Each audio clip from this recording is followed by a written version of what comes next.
उत्तमः पुरुषस्त्वन्यः। इन दो पुरुषों के लोक में तीसरा ब्रह्मलोक है, अर्थात ब्रह्मज्ञानी ही ब्रह्मलोक है। उसी को इस मनुष्य लोक में उत्तम पुरुष, परम पुरुष कहा जाता है। वही जागृत, स्वप्न, सुषुप्ति इन तीनों लोकों पर विजय प्राप्त किए हुए रहता है, अर्थात इन तीनों ही लोकों से अनासक्त रहता है। इतना ही नहीं, अज्ञानी, सकामी और निष्कामी इन तीनों ही पुरुषों की वही आत्मा होता है।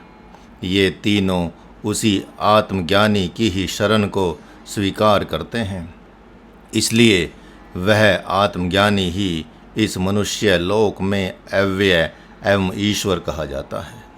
महाराज ने यहाँ जो अज्ञानी, सकामी एवं निष्कामी इन तीन पुरुषों को लाकर खड़ा किया है, जबकि प्रभु ने दो पुरुषों की बात की है, अतः किसी को शंका न हो जाए, इसलिए वे जान लें कि अज्ञानी और सकामी ये दोनों मिलकर एक ही पुरुष होते हैं।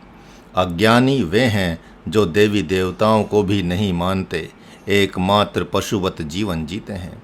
भगवान ने उन्हें मनुष्य नहीं माना है, लेकिन सकामी भी अज्ञानी ही है, क्योंकि वह प्रभु से या देवी देवताओं से अति तुच्छ विषय वस्तुओं को चाहता है, अतः वह भी नाशवान ही है। इसलिए समझाने मात्र के लिए अज्ञानी एवं सकामी दो पुरुषों की बात की जा रही है, जबकि सकामी और निष्कामी ही दो पुरुष हैं। साधकों से एक दिन महाराज ने प्रश्न किया कि दो पुरुष हैं, वे नाना प्रकार की नृत्य कलाओं से बारी बारी से नाच रहे हैं। एक पुरुष जब थक जाता है तो उसके सो जाने पर दूसरा नाचने लगता है, और जब दूसरा थक कर सो जाता है तो पहला नाचने लगता है, तथा एक तीसरा पुरुष है ऐसा है जो इन दोनों की नृत्य कला को अहर्निश देखता ही रहता है। तो बताओ कि वे दो नृत्य करने वाले पुरुष कौन हैं, और वह तीसरा कौन है जो देखता रह जाता है। आत्मानंद और अभ्यानंद ने बताया कि स्थूल शरीर जागृत पुरुष एवं सूक्ष्म शरीर स्वप्न पुरुष ही दो वे नृत्य करने वाले पुरुष हैं जो बारी बारी से नृत्य करते हैं। नृत्य करने का तात्पर्य है कर्म करना। जब स्थूल शरीर कर्म करते करते थक कर सो जाता है तो सूक्ष्म शरीर अर्थात स्वप्न पुरुष स्वप्न में कर्म करने लगता है, और जब वह कर्म करते थक कर सो जाता है तो स्थूल शरीर पुनः कर्म करने लगता है, मानो खाते पीते सोते जागते हुए, गपशप करते हुए, काम राग गाते हुए, क्रोध राग, लोभ राग, राग द्वेष, द्वेष राग गाते हुए बस वे नाच रहे हैं। इस प्रकार का कर्म करने का भाव रखना ही दिव्य नृत्य करना है। लेकिन एक अद्भुत पहेली है कि इन दोनों सकामी पुरुषों के नृत्य को देखने वाला एक तीसरा पुरुष है जो निष्कामी है, जो दृष्टा कहलाता है। वह कभी सोता ही नहीं है, वही सर्वज्ञ पुरुष कहलाता है। वही कहता है कि मैंने तो केवल देखा, कुछ किया ही नहीं, इसलिए वह अक्षर अविनाशी कहा जाता है। वही तीसरा पुरुष इन दोनों सकामी पुरुषों के नृत्य को देखता रहता है। जागृत पुरुष स्वप्न पुरुष में प्रवेश करता है तथा स्वप्न पुरुष सुषुप्ति में प्रवेश कर जाता है। मानो यह संकेत है कि स्वप्न पुरुष निष्कामी होने के लिए ही सुषुप्ति में प्रवेश करता है। तभी जगने पर वह कहता है कि आज मैंने कोई सपना नहीं देखा। कदाचित किसी काल में वह ऐसा ही कहता रह जाए कि मैंने स्वप्न कभी देखा ही नहीं, मैंने कभी जागृत देखा ही नहीं, तथा मैंने कभी सुषुप्ति देखी ही नहीं, बल्कि जागृत स्वप्न सुषुप्ति मेरी ओर देखते ही रह जाते हैं। फिर तो उसे उत्तम पुरुष के पद पर बैठने देर नहीं लगेगी। तो फिर ऐसे पद की प्राप्ति के लिए वह निष्काम साधक दृष्टा कैसे बने। इस प्रकार चिंतन करके बने कि मैं देख रहा हूँ कि पुष्कर शिवम नामक पुरुष अज्ञान में जीवन जीता हुआ अपना जीवन व्यतीत कर रहा था। लगभग 16 वर्ष की अवस्था में उसके हृदय के भीतर में ब्रह्म क्या है जानने की जिज्ञासा हुई, और 2 वर्ष तक उत्तर न मिलने पर वह हिमालय के लिए चल पड़ा। यहाँ हिमालय में महाराज नामक संत को अपना सद्गुरु बनाया। कुछ प्रबुद्धता होने के कारण से इसका नाम अब पुष्करानंद रखा गया है। अब मैं देख रहा हूँ कि उसके हजारों संशय दूर हो गए हैं और नित्य नई दिव्य अनुभूतियाँ प्रकट हो रही हैं। अब यह बात उसकी समझ में आ गई है कि मैं दृष्टा हूँ। हाँ, किंतु व्यवहार काल में दृष्टापना वैसे ही स्थिर नहीं हो पा रहा है जैसे चंचल सरोवर की लहरों में चंद्रमा हिलता डुलता दिखाई पड़ता है। मैं देख रहा हूँ कि स्थूल शरीर की छाया ही स्वप्न शरीर बन जाती है, इत्यादि इत्यादि। इस प्रकार चिंतन के माध्यम से ही अपने स्वरूप की कल्पना करने वाला पुरुष ही अक्षर अविनाशी पुरुष कहा जाता है। इस प्रकार जो तीसरा पुरुष आत्मज्ञानी है, जो वेदों पुराणों में उत्तम पुरुष कहा जाता है, उसी का स्तवन भगवान अब कर रहे हैं। ब्रह्मज्ञानी ही सकामी एवं निष्कामी दोनों पुरुषों से उत्तम होने के कारण से पुरुषोत्तम भी कहा जाता है। यही तीसरा उत्तम पुरुष है। इस प्रकार जो पुरुष अपने आत्मज्ञानी गुरु को ही सगुण ब्रह्म के रूप में देखता है, जानता मानता है, तो वह तन मन वचन एवं प्राण द्वारा एकमात्र ब्रह्म में ही निवास करता है। उसका देखना, सुनना, सोना, जागना, व्यवहार करना सब भजन ही माना जाता है। इस प्रकार पुरुष एवं पुरुषोत्तम को समझने के लिए पुरुषोपाख्यान प्रारंभ किया जाता है, जो ध्यान से कई बार स्वाध्याय करने पर हृदयंगम हो जाएगा। विचार द्वारा देखें तो सारी की सारी आकृतियाँ एक समय में पुर अर्थात महल हैं, तो दूसरे समय में पुरुष तथा तीसरे समय में आत्मा है। निर्गुण निराकार ब्रह्म तो पुर अर्थात महल हो ही नहीं सकता, क्योंकि उसमें तो वही है, दूसरा है ही नहीं। किंतु जब वह संकल्प से दृष्टि रूप होता है तो मानो वह भी एक समय पुर संज्ञा वाला होता जाता है। जैसे सब ब्रह्म में स्वतः स्फुरना हुई कि एकोहम बहुश्याम, एक से बहुत हो जाऊं, तब स्वयं से ही वह पंचभूत, उनका विषय तथा विकार और अनेकानेक लोक तथा लोकों में रहने वाला प्राणी भी बन गया। अतः मानो वह भी एक महापुर दिव्य महल है, जिसमें सर्वत्र सब ओर से प्रवेश द्वार हैं। उनमें ओम ही मानो पुरुष है। इसी प्रकार ओम एक पुर है तो शब्द उसमें पुरुष है और आकाश उसकी आत्मा है। शब्द एक पुर है तो आकाश उसमें पुरुष है और वायु उसकी आत्मा है, तथा आकाश एक पुर है तो वायु उसमें पुरुष है और स्पर्श उसकी आत्मा है। वायु एक पुर है तो स्पर्श उसमें पुरुष है और अग्नि उसकी आत्मा है। स्पर्श एक पुर है तो अग्नि उसमें पुरुष है और तेज उसकी आत्मा है। अग्नि एक पुर है तो तेज उसमें पुरुष है और जल उसकी आत्मा है। तेज एक पुर है तो जल उसमें पुरुष है और रस उसकी आत्मा है। जल एक पुर है तो रस उसमें पुरुष है और जल जंतु उसकी आत्मा है। रस एक पुर है तो जल जंतु उसमें पुरुष है और पृथ्वी उसकी आत्मा है। जल जंतु एक पुरुष है तो पृथ्वी उसमें पुरुष है और गंध उसकी आत्मा है। पृथ्वी एक पुर है तो गंध उसमें पुरुष है और कीट पतंगे उसकी आत्मा है। गंध एक पुर है तो गंध से ही जीने वाले प्राणी उसमें पुरुष हैं और वन प्रदेश उसकी आत्मा है। गंधीय प्राणी एक पुर हैं तो वन जंगल उसमें पुरुष हैं और वन प्राणी उसकी आत्मा है। वन एक पुर है तो वन प्राणी उसमें पुरुष है तथा औषधियाँ उसकी आत्मा है। वन प्राणी एक पुर है तो वनौषधियाँ उसमें पुरुष हैं और पशु पक्षी उसकी आत्मा है।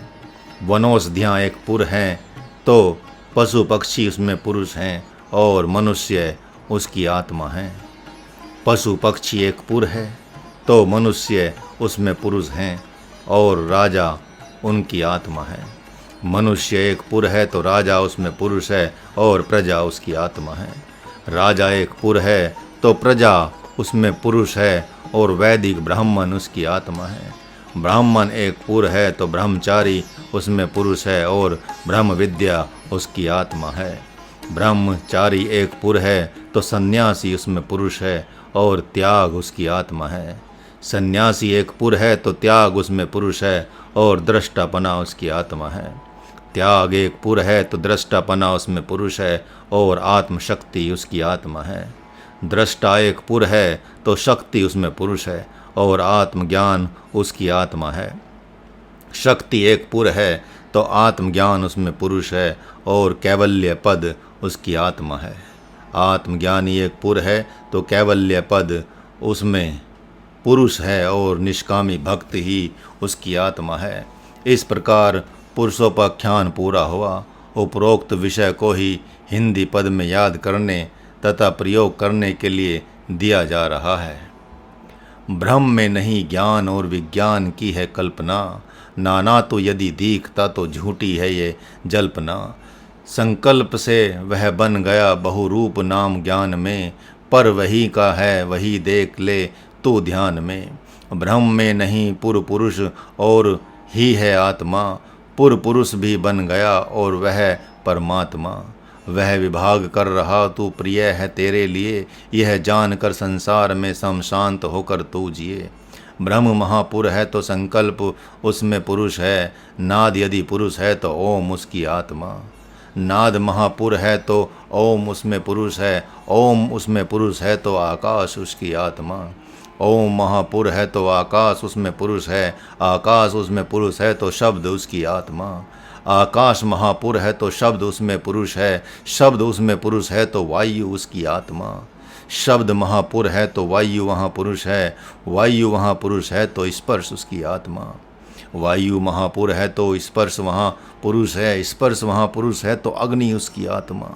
स्पर्श महापुर है तो अग्नि वहाँ पुरुष है, अग्नि वहाँ पुरुष है तो तेज उसकी आत्मा। अग्नि महापुर है तो तेज वहाँ पुरुष है, तेज वहाँ पुरुष है तो जल उसकी आत्मा। तेज महापुर है तो जल वहाँ पुरुष है, जल वहाँ पुरुष है तो रस उसकी आत्मा। जल महापुर है तो रस वहाँ पुरुष है, रस वहाँ पुरुष है तो पृथ्वी उसकी आत्मा। रस महापुर है तो पृथ्वी उसमें पुरुष है, पृथ्वी महापुरुष है तो गंध उसकी आत्मा। पृथ्वी महापुर है तो गंध उसमें पुरुष है, गंध वहाँ पुरुष है तो वन है उसकी आत्मा। गंध महापुर है तो वन वहाँ पुरुष है, वन वहाँ पुरुष है तो पशु है उसकी आत्मा। वन महापुर है तो पशु वहाँ पुरुष है, पशु वहाँ पुरुष है तो औषधि उसकी आत्मा। पशु महापुर है तो औषधि वहाँ पुरुष है, औषधि वहाँ पुरुष है तो सूर्यादि उसकी आत्मा। औषधि महापुर है तो सूर्यादि वहाँ पुरुष है, सूर्यादि वहाँ पुरुष है तो मनुष्य उसकी आत्मा।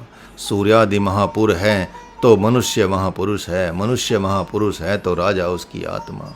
मनुष्य महापुर है तो राजा वहाँ पुरुष है, राजा वहाँ पुरुष है तो प्रजा उसकी आत्मा। राजा महापुर है तो प्रजा वहाँ पुरुष है, प्रजा वहाँ पुरुष है तो ब्राह्मण उसकी आत्मा। प्रजा महापुर है तो ब्राह्मण वहाँ पुरुष है, ब्राह्मण वहाँ पुरुष है तो वेद उसकी आत्मा। ब्राह्मण महापुर है तो वेद वहाँ पुरुष है, वेद वहाँ पुरुष है तो ब्रह्मचारी उसकी आत्मा। वेद महापुर है तो ब्रह्मचारी वहाँ पुरुष है, ब्रह्मचारी वहाँ पुरुष है तो ओम उसकी आत्मा। ब्रह्मचारी महापुर है तो ओम महापुरुष है, ओम महापुरुष है तो सन्यासी उसकी आत्मा। ओम महापुर है तो सन्यासी महापुरुष है, सन्यासी महापुरुष है तो त्याग उसकी आत्मा। सन्यासी महापुर है तो त्याग महापुरुष है, त्याग महापुरुष है तो दृष्टा उसकी आत्मा। त्याग महापुर है तो दृष्टा महापुरुष है, दृष्टा महापुरुष है तो शक्ति उसकी आत्मा। दृष्टा महापुर है तो शक्ति महापुरुष है, शक्ति महापुरुष है तो तुर्या उसकी आत्मा। शक्ति महापुर है तो तुर्या महापुरुष है, तुर्या महापुरुष है तो स्वज्ञान उसकी आत्मा। तुर्या महापुर है तो स्वज्ञान महापुरुष है, स्वज्ञान महापुरुष है तो मुक्ति उसकी आत्मा। स्वज्ञान महापुर है तो मुक्ति महापुरुष है, मुक्ति महापुरुष है तो जिज्ञासु उसकी आत्मा। महाराज महापुर है तो भक्त महापुरुष है, भक्त महापुरुष है तो वह यह भाष्य उसकी आत्मा। इस प्रकार पुरुषोपाख्यान पूरा हुआ।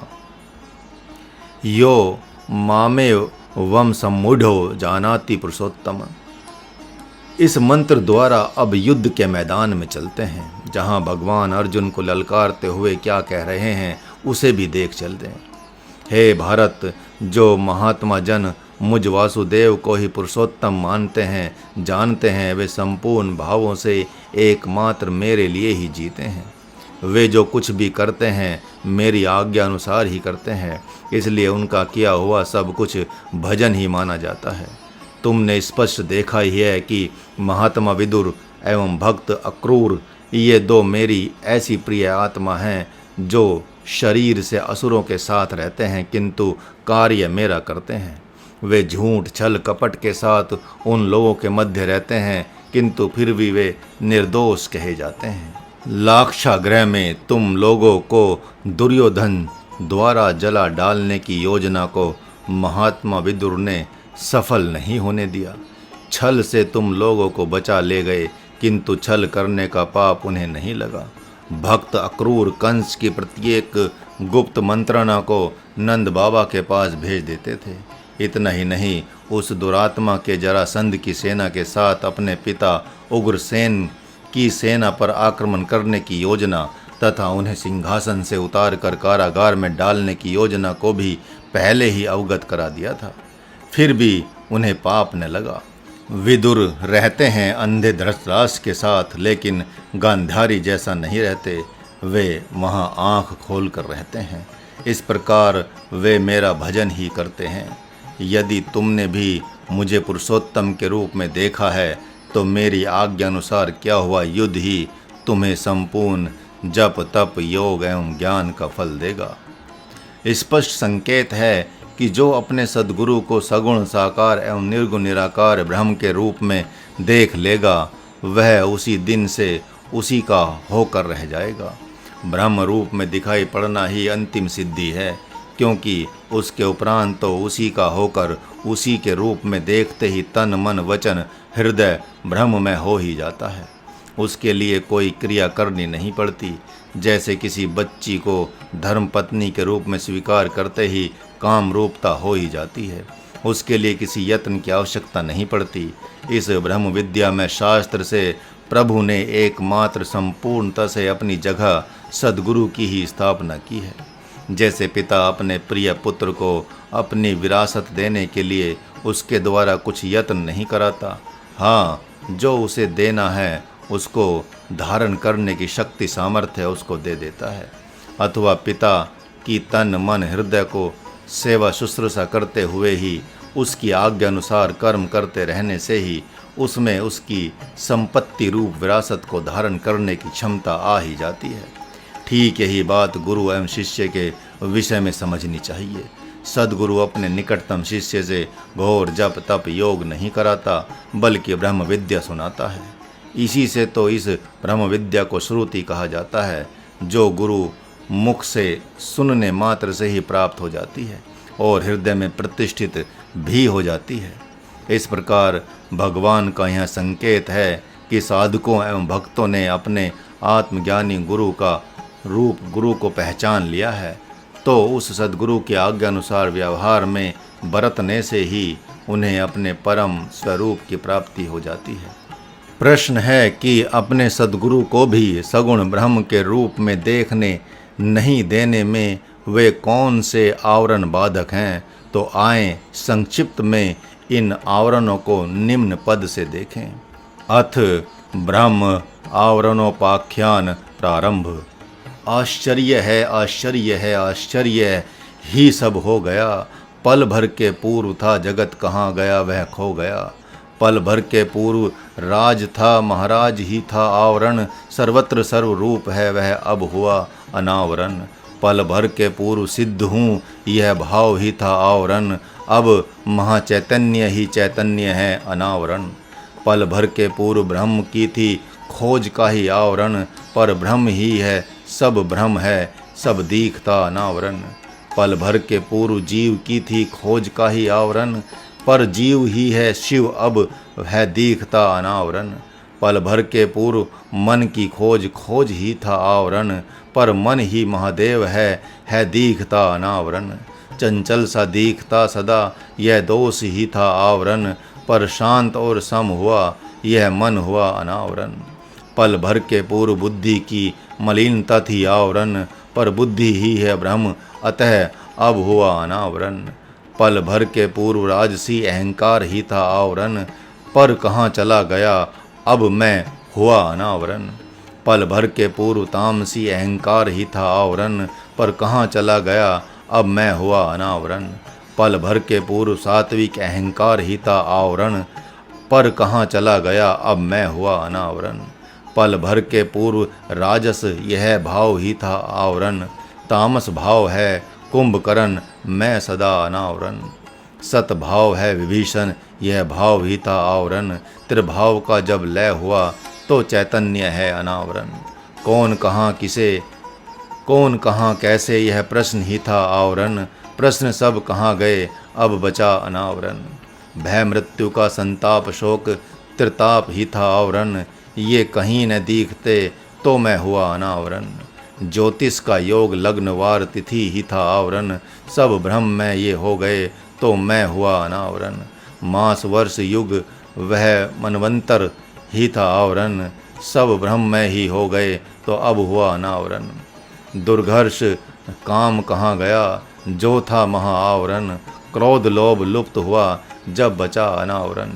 पल भर के पूर्व पंच विषय पंच क्लेश ही थे आवरण, अब 5 न 25 रहे मैं हुआ अनावरण। पल भर के पूर्व श्रोता और श्रोतव्य ही था आवरण, पर कहाँ चले गए और मैं हुआ अनावरण। पल भर के पूर्व वक्ता और वक्तव्य ही था आवरण, पर कहाँ चले गए अब मैं हुआ अनावरण। पल भर के पूर्व दृष्टा और दृश्य ही था आवरण, पर कहाँ चले गए अब मैं हुआ अनावरण। पल भर के पूर्व गंध और गंधक ही था आवरण, पर कहाँ चले गए अब मैं हुआ अनावरण। पल भर के पूर्व स्पर्शी और स्पर्श ही था आवरण, पर कहाँ चले गए अब मैं हुआ अनावरण। पल भर के पूर्व रस और रस ग्राहक था आवरण, पर कहाँ चले गए अब मैं हुआ अनावरण। पल भर के पूर्व द्वैत एवं अद्वैत ही था आवरण, निर्गुण सगुण भी सब गए अब मैं हुआ अनावरण। पल भर के पूर्व शुभ अशुभ धर्मादि ही थे आवरण, कर्मादि भी चले गए अब मैं हुआ अनावरण। पल भर के पूर्व ज्ञान और ध्यान ही था आवरण, विज्ञान भी तो लुप्त हुआ मैं हुआ अनावरण। पल भर के पूर्व संकल्प और विकल्प ही था आवरण, निश्चय हुआ सब भ्रम है तो मैं हुआ अनावरण। पल भर के पूर्व ज्ञान और अज्ञान ही था आवरण, माया की परत हट गई अब मैं हुआ अनावरण। हूँ एक ही अनेक पर मैं कह नहीं हूँ पा रहा, वाणी की पहुँच है नहीं इसलिए समझ रहा। पर कर रहा संकेत सावधान देखो आवरण, देखते ही देखते हो जाओगे अनावरण। मैं ब्रह्म हूँ के पूर्व सिद्ध भाव ही था आवरण, मैं सिद्ध हूँ के पूर्व साधक भाव ही था आवरण। मैं साधक हूँ के पूर्व मुमुक्षु भाव ही था आवरण, मुमुक्षु भाव पूर्व था निष्काम भाव आवरण। मैं हूँ अकाम पूर्व था सकाम भाव आवरण, मैं हूँ सकामी पूर्व था इंद्र भाव आवरण। मैं इंद्र हूँ के पूर्व था एक स्वर्ग देव आवरण, मैं स्वर्ग देव पूर्व था ब्राह्मण भाव आवरण। मैं ब्राह्मण हूँ के पूर्व था मैं क्षत्रिय हूँ यह आवरण, मैं क्षत्रिय हूँ के पूर्व था वैश्य भाव आवरण। मैं वैश्य हूँ के पूर्व था शूद्र भाव आवरण, मैं शूद्र हूँ के पूर्व था आभीर भाव आवरण। मैं आभीर हूँ के पूर्व था यवन भाव आवरण, मैं यवन हूँ के पूर्व था किरात भाव आवरण। मैं किरात हूँ के पूर्व था खस भाव आवरण, मैं खस हूँ के पूर्व था चांडाल भाव आवरण। मैं चांडाल हूँ के पूर्व था वन मानुष भाव आवरण, मैं वन मानुष हूँ के पूर्व था वानर भाव आवरण। मैं वानर हूँ के पूर्व था वन पशु भाव आवरण, मैं वन पशु के पूर्व था शेरादि भाव आवरण। मैं शेरादि हूँ के पूर्व में था हिरन भाव आवरण, मैं हिरन हूँ के पूर्व में था गौ भाव आवरण। मैं गौ हूँ के पूर्व में था हाथी भाव आवरण, मैं हाथी हूँ के पूर्व में था अश्व भाव आवरण। मैं अश्व हूँ के पूर्व में था ऊँट भाव आवरण, मैं ऊँट हूँ के पूर्व में था सर्प भाव आवरण। मैं सर्प हूँ के पूर्व में था पक्षी भाव आवरण, मैं पक्षी हूँ के पूर्व में था गरुड़ भाव आवरण। मैं गरुड़ हूँ के पूर्व में था हंसादि भाव आवरण, मैं हंसादि के पूर्व में था कीट भाव आवरण। मैं कीट आदि हूँ के पूर्व में था पतंग भाव आवरण, मैं पतंग हूँ के पूर्व में था वृक्ष भाव आवरण। मैं वृक्ष आदि हूँ के पूर्व में था कल फल भाव आवरण, मैं फलादि हूँ के पूर्व था अन्न भाव आवरण। मैं अन्नादि हूँ के पूर्व में था औषधि भाव आवरण। मैं औषधि हूँ के पूर्व में था नदी भाव आवरण। मैं नद्यादि के पूर्व में था सरोवर भाव आवरण। मैं सरोवर आदि के पूर्व में था पर्वत भाव आवरण। मैं पर्वत आदि के पूर्व में था पृथ्वी भाव आवरण। मैं पृथ्वी हूँ के पूर्व में था जल भाव आवरण। मैं जल हूँ के पूर्व में था अग्नि भाव आवरण। मैं अग्नि हूँ के पूर्व में था वायु भाव आवरण। मैं वायु हूँ के पूर्व में था आकाश भाव आवरण। मैं आकाश हूँ के पूर्व में था ओम भाव आवरण। मैं ओम हूँ के पूर्व में था चैतन्य हूँ अनावरण। मैं चैतन्य हूँ अनावरण। चैतन्य हूँ अनावरण। चैतन्य हूँ अनावरण। मैं महाराज हूँ के पूर्व था अज्ञान ही का आवरण। मैं तू के गर्भ में हुआ न आवरण अनावरण। इस प्रकार ब्रह्म आवरणोपाख्यान पूर्ण हुआ। अब भगवान के श्री मुख से ही इस दिव्य अध्याय का महात्म्य सुने।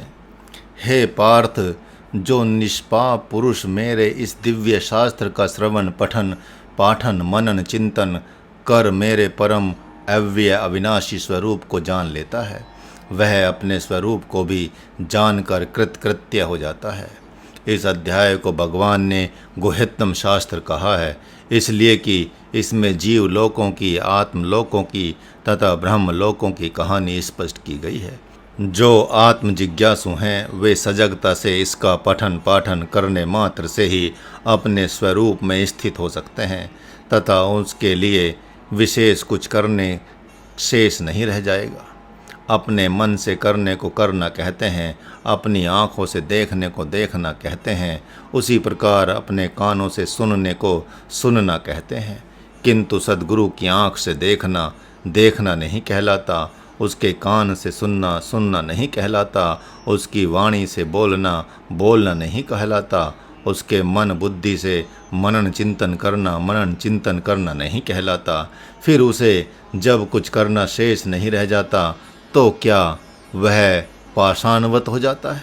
नहीं नहीं, उसका तन मन वचन हृदय सद्गुरु रूप परमात्मा का निमित्त बन जाता है। तब वे लोक हितार्थ उसके द्वारा जो कुछ भी करवाना चाहते हैं करवाते रहते हैं। संजय की स्थिति भी धीरे धीरे विलक्षण होती जा रही है, उनकी भी मौनावस्था उतरती जा रही है। इसलिए धृतराष्ट्र ने उनकी चुप्पी को तोड़ते हुए पूछा कि अभी कुछ समय पूर्व तो तुम अपने आप ही भगवान मधुसूदन के दिव्य संदेश सुना रहे थे, किंतु अब तुम विशेष मौन ही रह रहे हो, क्या बात है? संजय ने कहा, हे राजन, मेरी भी स्थिति इस समय महात्मा अर्जुन की सी हो गई है। वे इतने कृतकृत्य हो गए हैं कि उनकी इस दिव्य स्थिति को देखकर तथा भगवान के दिव्य संदेश को सुनकर मैं भी कुछ कहने की स्थिति में नहीं हूँ और न ही इस जीव जगत के सुनने सुनाने की जिज्ञासा ही रह गई है। लेकिन चूँकि भगवान व्यास ने महती कृपा करके मुझे दिव्य दृष्टि दी है और आपको युद्ध की हर स्थिति से अवगत कराने को कहा है, तो मैं देखकर बताऊंगा ही बताऊंगा। उन्होंने एक बार पुनः महात्मा अर्जुन से कह दिया है कि देवी देवता मात्र निमित्त हैं, कारण तो मैं ही हूँ। उन्होंने यहाँ तक कह दिया कि जो निष्कामी भक्त एवं संत हैं वे ही अक्षर अविनाशी लोक हैं तथा ब्रह्म ज्ञानी गुरु ही सगुण ब्रह्म हैं, पर ब्रह्म हैं, सच्चिदानंद घन परमात्मा हैं। यही नहीं, मुझे तो स्पष्ट ही दिखाई पड़ रहा है कि ये भगवान मधुसूदन ही निर्गुण निराकार शुद्ध अनामय ब्रह्म हैं। हे राजन, अर्जुन मन ही मन सोच रहे हैं कि मैंने निर्गुण निराकार शुद्ध सच्चिदानंद घन परमात्मा को ही अपना सारथी समझ लिया था। प्रभु को मैंने तो नहीं पहचाना, लेकिन इन्होंने मुझे पहचान लिया, अतः अपनी कृतकृत्यता को बारंबार सराह रहे हैं। हे राजन, लगता है कि अपने प्रिय के बिना कुछ पूछे ही भगवान मधुसूदन कुछ कहने की स्थिति में आ रहे हैं, तो आप प्रतीक्षा करें, तब तक मैं देखता हूँ कि वे अब कौन सा दिव्य संदेश देने जा रहे हैं। इति गुह्यतम शास्त्रम। भगवान ने महात्मा अर्जुन को यहाँ पर भी अनघ कहकर संबोधित किया है। जो पाप रहित होता है, जो तन मन वचन के संपूर्ण दोषों से रहित होता है, वही अनघ कहलाता है। प्रभु ऐसा कहें भी क्यों नहीं, क्योंकि महात्मा अर्जुन ने उन्हीं के मुख से इस गीता शास्त्र को सुना है। जबकि गीता जी का श्रद्धा एवं भाव के साथ जो मात्र पाठ करता है वह भी अनघ ही कहलाता है। पाठ ही क्या, जो गीता जी को धूप दीप दिखाकर, पुष्प पत्र फल आदि चढ़ाकर अर्चना एवं वंदना करता है वह भी अनघ ही कहलाता है। सन 2003 में विजय लक्ष्मी माई दिल्ली की रहने वाली रुद्रप्रयाग से ऋषिकेश अपनी कार से आ रही थी। व्यासी से पहले कोडियाला के पास एक दुकान के पास गाड़ी खड़ी करके उसके पति महेश्वर दयाल जी चाय पीने लगे। ड्राइवर से उन्होंने कहा कि गाड़ी में गिलास है, ले आओ। ड्राइवर गेट खोलकर गिलास निकाल कर दुकान की तरफ बढ़ा और इधर गाड़ी अपने आप पीछे की तरफ चल पड़ी। सभी लोग दौड़े लेकिन गाड़ी किसी के पकड़ में नहीं आई। उसमें नित्य गीता पाठी माँ विजय लक्ष्मी बैठी हुई थी। उसका उस समय भी गीता पाठ चल रहा था। उसने गीता उठाकर दोनों हाथों को ऊपर किया और कहा, हे प्रभु, ले चलो जहाँ ले चलो, ले चलें। तब गाड़ी सड़क को छोड़कर गंगा जी की तरफ जा रही थी। उसी समय गाड़ी एक पेड़ से टकराई एवं एक पत्थर की चट्टान के पास रुक गई। गाड़ी को हल्की फुल्की चोट आई लेकिन कुछ क्षति नहीं हुई। विजय लक्ष्मी माई ने गीता जी को बार बार सिर से लगाया और प्रभु को धन्यवाद दिया। भगवान मानो स्वयं कह रहे हैं कि जिसके हाथ में गीता वह सारे जग में जीता। भाई हो गया परम पुनीता, अभय हुआ सारे जग से वह, जो था सभय सभीता। वह सारे जग में जीता, भाई सारे जग में जीता। भगवान के दृष्टि पथ में भक्त अर्जुन तो हैं ही, लेकिन वे यह भी देख रहे हैं कि महर्षि व्यास इससे अध्याय का रूप दे रहे हैं। भगवान ने देखा कि मेरे इस दिव्य संवाद को उन्होंने 14 अध्याय में बांट दिया है तथा अब 15वें अध्याय को पुरुषोत्तम योगो नाम पंचदशोऽध्याय लिखने ही वाले हैं। तब तक प्रभु ने इस अध्याय को गुह्यतम शास्त्र नाम देकर महत स्थान दे दिया। शास्त्रों में भी जो विशेष दिव्यता लिए हुए हो उसे गुह्यतम शास्त्र कहा जाता है। अतः भगवान ने कहा, हे पार्थ, अब तक तुम्हारे को मैंने 14 प्रकार के शास्त्रों में बहुत कुछ सुनाया है, लेकिन अभी जो मैंने इस शास्त्र को दिया है यह तो गोपनीय शास्त्रों से भी गोपनीय शास्त्र है। अतः मैं समझता हूँ कि अब इसे प्राप्त कर जानकर तुम कृतकृत्य हो गए हो। तुम ही क्यों, जो भी इस गुह्यतम शास्त्र पर चिंतन कर इस गूढ़ात्मक रहस्य को आत्मसात कर जाएगा वह भी कृतकृत्य हो ही जाएगा। महात्मा अर्जुन मन ही मन हंस रहे हैं कि यह कैसा नाटक है कि जब देखो तब ये कहते आ रहे हैं कि अब मैं तो तुमसे कहूँगा, उसे जानकर तुम्हें कुछ जानना शेष न रह जाएगा। गीता अध्याय 6, 10, 14 में भी ऐसा ही कहा और अब पुनः भगवान ने लगभग वैसी ही बात कह दी। इससे यह सिद्ध होता है कि आज मैं भी इनका पीछा नहीं छोड़ूंगा। गांडीव मैं तब तक नहीं उठाऊंगा जब तक इनका गोपनीय रहस्य समाप्त नहीं हो जाता। उधर व्यास जी मन ही मन प्रसन्न हो रहे हैं तथा अर्जुन को साधुवाद दे रहे हैं कि हे महात्मा, तुम ऐसे ही इनके पीछे पड़े रहो जिससे मेरा 18 पुराण गीता जी के 18 अध्यायों में परिवर्तित हो जाए। इधर भगवान ने भी महर्षि व्यास के मन की बात जान ली और मन ही मन विहंसते हुए चित्त से कहने लगे कि तो ठीक ही है, आप अपना 18 अध्याय पूरा ही कर लें, क्योंकि कलयुगी मानव के पास 18 पुराण पढ़ने का समय ही कहाँ है। लोग 18 अध्यायों को एक एक अध्याय पाठ करते हुए 18 दिन में पूरा कर देंगे तो उन्हें 18 पुराण, 4 वेद, संपूर्ण शास्त्रों, स्मृतियों एवं उपनिषदों के पाठ का फल मिल जाएगा। महाराज भी भगवान का अनुमोदन कर रहा है तथा साधकों एवं भक्तों से कह रहा है कि आप सब भगवान के सपने को साकार करें और इस गीता शास्त्र का पाठ करके कृतकृत्य हो जाएं। इस गीता शास्त्र में इस अध्याय को विशेष चिंतन का साधन बनाया जाए तो राजयोग को हृदयंगम होते देर नहीं लगेगी। जैसे श्री रामचरितमानस में सुंदरकांड उसकी आत्मा है, विशेष अवसरों पर उसी का पाठ कर संपूर्ण श्री रामचरितमानस का पाठ हुआ लोग मान लेते हैं, उसी प्रकार इस अध्याय का पाठ हो गया तो लोग अपने को कृतकृत्य मान लेते हैं। भारतवर्ष में सुंदरकांड असंख्य भक्तों को कंठाग्र है, उसी प्रकार साधुकों एवं भक्तों से यह गीता जी का 15वां अध्याय भी विशेष प्रसिद्धि को प्राप्त है।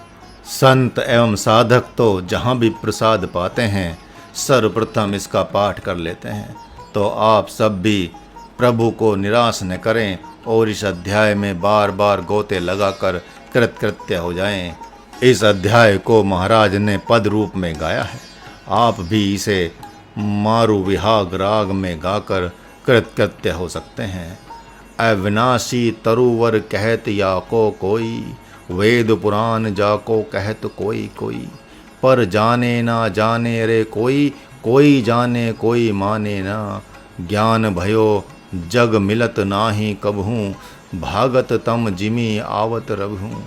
आवत जात भरम बत दीखत, जोगिया कहे पर कोई कोई माने ना। अविनाशी तरुवर कहत याको कोई, वेद पुराण जाको कहत कोई कोई। पर जाने नारे कोई, पर जाने नारे कोई। पुरुष दो दीखत सकामी, अकामी सकामी, सड़े अरु निकामी तरे रे। ब्रह्म ज्ञानी उत्तम पुरुष वेद गावत, ब्रह्म सरीखों मूढ़ सन माने ना। पर जाने नारे कोई, आदि अंत कोई मध्य न पावत। सोवत जागत विरह वेद पावत, निर्मोही बटोही जब होवे। कोई मन से फिर महाराज गावे, कोई भरमावे ना। पर जाने ना रे कोई। आप लोगों ने इस दिव्य अमृतमय संवाद को प्रभु और महात्मा अर्जुन की दिव्य झांकी के साथ हृदय में धारण किया है, अतः यह भाष्य आप सबके इष्ट को ही समर्पित किया जाता है, क्योंकि इष्ट ही प्रधान होता है। उसी की कृपा से आप सब ने इस भाष्य को प्रेम पूर्वक धारण किया है। मास परायण 25वां विश्राम। ओम तत्सदिति। श्रीमद्भगवद्गीता सूपनिषत्सु ब्रह्म विद्यायाम योग शास्त्रे श्री कृष्ण अर्जुन संवादे पुरुषोत्तम योगो नाम 15वाध्याय। इस प्रकार श्रीमद्भगवद गीता रूपी उपनिषद के अंतर्गत ब्रह्म विद्या रूप योग शास्त्र में भगवान श्री कृष्ण और अर्जुन का संवाद रूप पुरुषोत्तम योग नामक 15वां अध्याय पूरा हुआ। हरिओम।